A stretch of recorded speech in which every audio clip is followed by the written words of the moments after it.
Ciao ragazzi, guardate che colore. Sapete che cos'è?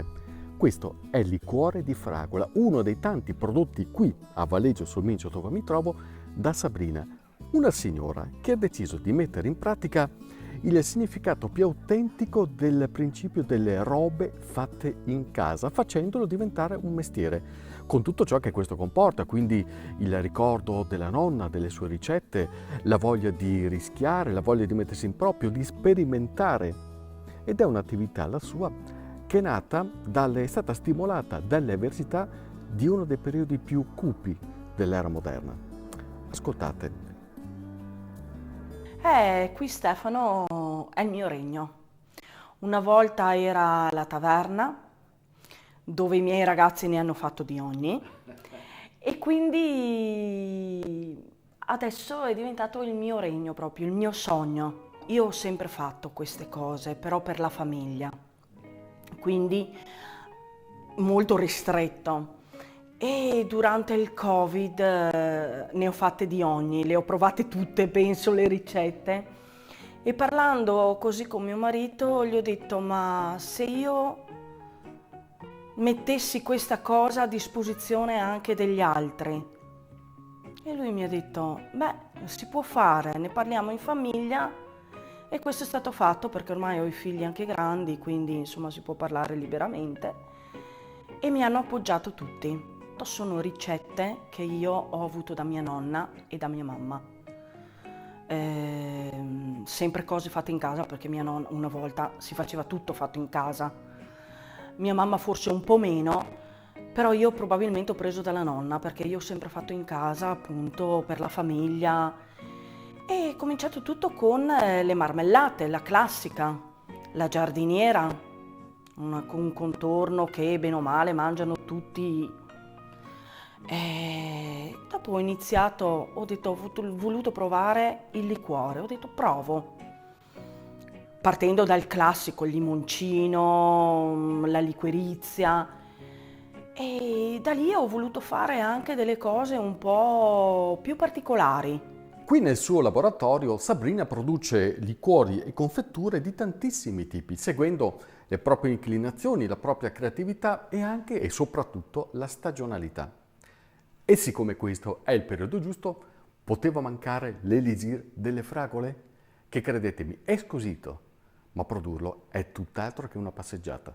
È un lavoro un po' lunghino, però con tanta passione si riesce. Allora, praticamente prendiamo le fragole, le dobbiamo lavare bene, le tagliamo a pezzi belli grossi, perché altrimenti dentro nell'alcol si bruciano praticamente.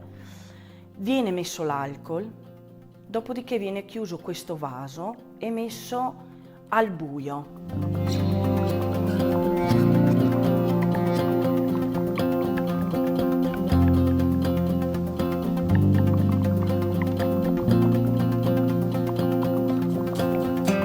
E lì ci deve riposare più o meno 15 giorni all'incirca.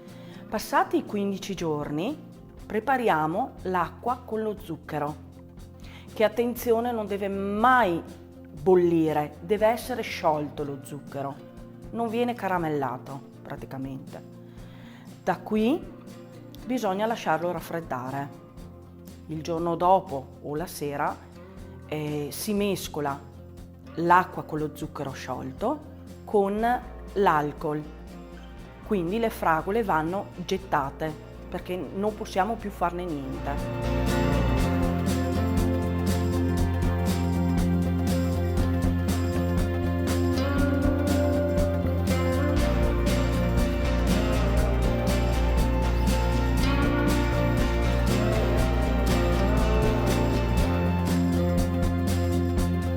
Da qui viene mescolato in modo che si amalgama tutto, acqua, zucchero e l'alcol, e viene di nuovo, naturalmente filtrato, messo ancora nei vasi, perché lì dovrà riposare ancora una settimana.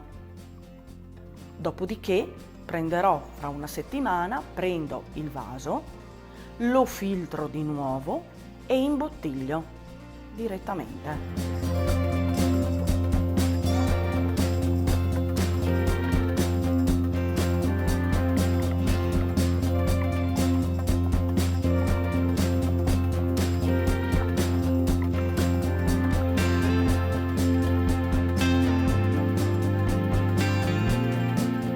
Dopo serviranno le etichette e il prodotto è pronto per essere messo in vendita.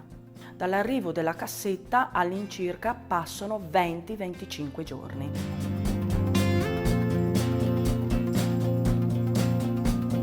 Sabrina ci tiene a rimarcare che dietro questa avventura, iniziata ovviamente non senza qualche patema d'animo, considerato il periodo in cui è cominciata, ci sono delle persone per lei veramente importanti, ovviamente la sua famiglia, che però alla fine è stata proprio lei a voler portare avanti, con la sua caparbietà e soprattutto con le sue capacità. Tu sei autodidatta, Sabrina? Sì, sì. Ti inorgoglisce questo? Sì, tanto. È una cosa, te l'ho detto prima, è il mio sogno. Io esperimento tanto, molto. Sono sempre qui che faccio delle novità, ma non tanto per il pubblico. Per me mi piace. È una cosa non so, mia. Proprio mettersi in gioco anche tutti i giorni, perché è un mettersi in gioco alla fine.